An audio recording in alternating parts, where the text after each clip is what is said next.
This is One on One.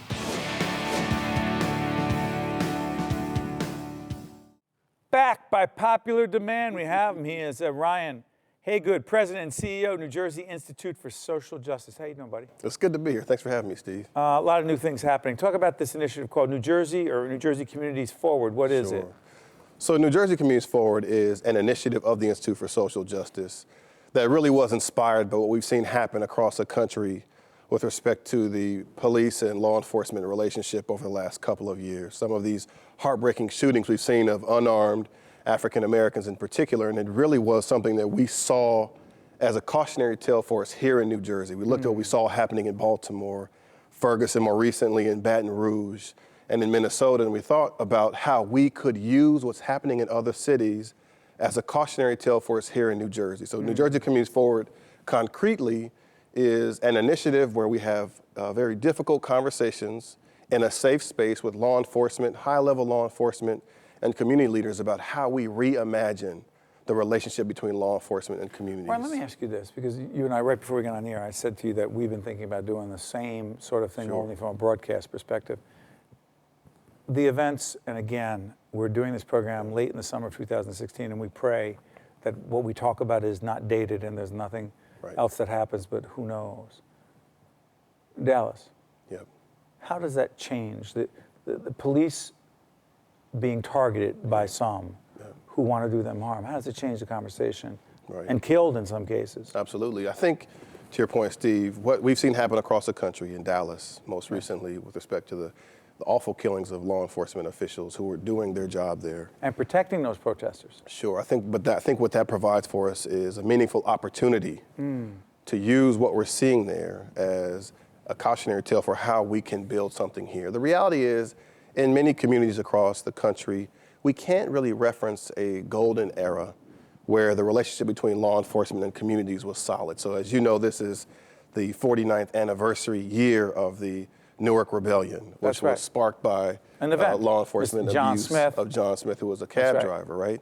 And I think what folks in Newark in particular have been waiting for in the last 49 years is a way to have a conversation about how we reimagine the relationship anew between law enforcement and community leaders. And so what we've seen— excuse me, Ryan. Sure. The federal government is, in fact, absolutely, through the Department of Justice, overseeing the City of Newark Police Department, and there is, in fact, someone overseeing that police department on behalf of the federal government. That's right. And so as a result of the last sort of 49 years of a strained relationship between law enforcement and community, the city entered into a consent decree with the Department of Justice to really transform the Newark Police Department. There's a federal monitor, Peter Harvey, former Attorney General, who's overseeing this transformation, and the Institute is a part of that team that's working to ensure that that transformation happens. And here I think, for us, there's an opportunity in Newark, in Camden, in Irvington, in Atlantic City, in Trenton, to reimagine the way that policing happens,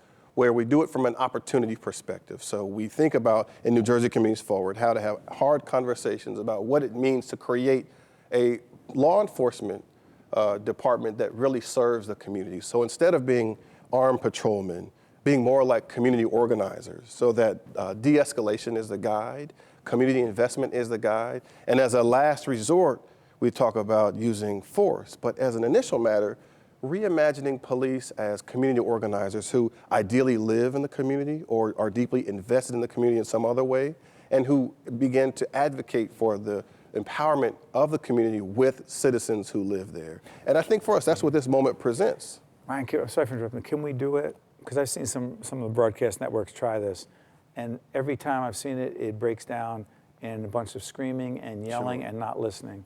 Can we listen to each other? Absolutely. So I think, to your point, what we've seen a lot on network television, what we've seen a lot on social media, Facebook and Twitter, is a very polarized not listening, talking America, past each other. right? So there's this idea that you can only be in the Black Lives Matter camp or the Blue Lives Matter. But here's the reality. Following the recent shootings we've seen that are heartbreaking, we know that we have enough space in our heart to be proponents of Black Lives Matter and to support the police who are doing their jobs. So we don't have to be divided in these camps where you're either this or you're this. There's space in the middle, because in the communities we're seeing that residents of our urban communities in particular want to live in safe communities. They want to be empowered in those communities. And they want to work with law enforcement to ensure that those communities are empowered. So it's not an either-or proposition.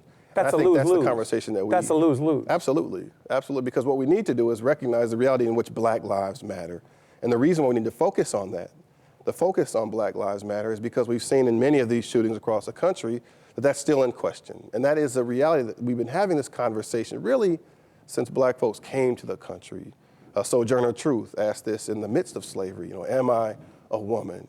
In the 1960s, Black sanitation workers in Tennessee pronounced that I am a man. And more recently, young folks in particular are leading a movement to answer the question that has been posed really from the beginning of time, from the time that Black folks came to America, that Black lives matter. But that's not an exclusive focus. That's to affirm a reality. But it doesn't also mean that law enforcement shouldn't be empowered to join with communities and do their work as well. And police need to be able to articulate and be honest about the fact that some of them feel that they are being targeted and their job is virtually impossible. Some of them feel. Now, some of them don't want to articulate that. Sure. Some of them are uncomfortable saying that because it implies certain things about what they may or may not be willing to do their job they've been sworn to uphold. Sure. I mean, well, one of the things we've seen in New Jersey Communities Forward, we have these conversations, high-level law enforcement, community leaders, and one of the things we agree on is that police officers are often asked to do much more than is reasonably required. So they're doing social service, they're performing services to administer a number of needed things that other agencies are better but if no one else is doing it. And so part of what we need to do is to create systems where law enforcement are empowered to help increase safety and empower communities, but also join with social service agencies to provide other things that police can't provide. Right, let me get, before I let you out of here, do me a favor, talk about some of the economic jobs initiatives. Go ahead. So you really can't talk about community safety without talking, we talked about this last year, without talking about economic empowerment. So one of the things the Institute is doing later this fall is launching an economic mobility campaign that really has at its heart connecting local residents to work. So in the city of Newark, local residents hold just 18% of all the jobs in the city, which means that 82% of those who work here in every industry, from the corporate community to the hospital community, to the manufacturing community, to the Newark port, to the Newark airport, 82% of those who are employed in the city don't live in the city. Doesn't make sense. And the majority of jobs in the city pay more than $40,000. Doesn't make sense. But local residents have just 10% of those jobs paying $40,000. So part of our charge is to create a pipeline, a blueprint that seeks to connect local residents to work in a way that drives down the unemployment gap between the city of Newark, one of the poorer cities in the state, and the state of New Jersey, one of the wealthiest states in America. And that's achievable. And we're starting with an anchor institution strategy where our anchor institutions begin by thinking about how they contribute to driving down unemployment by empowering local residents with the skills they need to compete for the jobs and ultimately the jobs themselves. And this is deeply interconnected. You're hopeful. To the criminal justice reform. You're hopeful. Absolutely. If we're not hopeful now, we really can't be hopeful ever. I think New Jersey, more than many other states, has an opportunity to lead in the area of criminal justice reform, in the area of economic employment, and in the area of civic engagement. And that's what the Institute for Social Justice is focusing on. Civic engagement, 30 seconds on that. Absolutely. So civic engagement, you really can't empower a healthy urban community without advancing a democracy inclusion principle. That is to say, helping urban residents understand why voting is important, helping them to achieve greater access to the ballot box, and helping them to ensure that the folks they elect are accountable to agendas they create. Getting people to vote is key, right? Absolutely. We're seeing this now. This is going to be one of the most contested presidential elections in recent history, if not in American history. And when people see this after the election is the gubernatorial race in 17. That's right. And what we're seeing in the 2016 election is a primer for what we'll see in the 2017 gubernatorial election. There's a lot on line.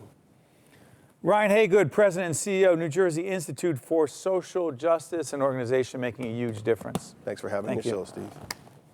One-on-One with Steve Adubato has been a production of the Caucus Educational Corporation, celebrating over 25 years of broadcast excellence. Funding for this special edition of One-on-One with Steve Adubato at NJIT has been provided by NJIT, Investors Bank, the Healthcare Foundation of New Jersey, Century 21 Construction, Prudential Financial's Global Communications Department, the New Jersey Education Association, and by the Fidelco Group.